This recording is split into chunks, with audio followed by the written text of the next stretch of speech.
ये देखें मेरी बच्ची नमाज अदा कर रही है। इशा का टाइम है, नमाज पढ़ रही है। ये देखें मैंने मगरिब अदा की, इशा अदा की। मुझे कह रही थी पापा मैं भी नमाज अदा करूँगी, नमाज पढ़ूँगी। तो बड़ी अपने जो है ना बच्चों को नमाज की तलकीन किया करें, क्योंकि छोटे बच्चे जो होते हैं ना उनमें जो है ना नमाज की जो आदत है, नमाज की अगर एक मरतबा आदत आ गई ना तो इंशाअल्लाह आखिरी दम तक नमाज ही पढ़ते रहेंगे। क्यों?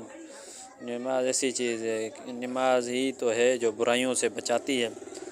नमाज अदा किया करें और अपने बच्चों में भी आदत डाला करें नमाज पढ़ने की, क्योंकि 7 साल तक बच्चे को जो है ना नमाज गलत उल्टी सीधी पढ़ेंगे ना तो इनको गुनाह नहीं होगा।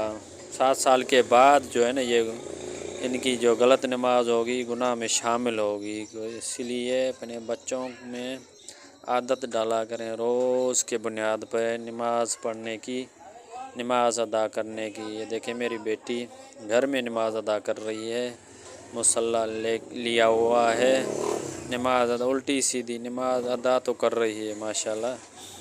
अदा नमाज ऐसे ही बच्चे सीखते हैं। बच्चे छोटे छोटे जो बच्चे होते हैं ऐसे ही नमाज अदा करते हैं, ऐसे ही सीखते हैं।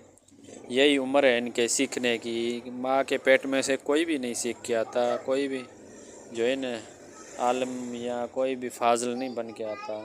यहाँ पे ही जो है ना हर चीज़ बच्चों में को सिखाया जाता है, पढ़ाई जाती है।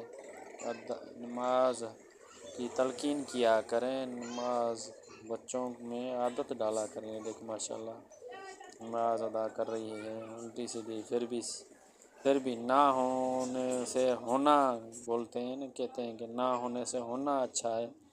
ये अदा कर रही है। वीडियो अच्छी लगे तो वीडियो को लाइक शेयर करें।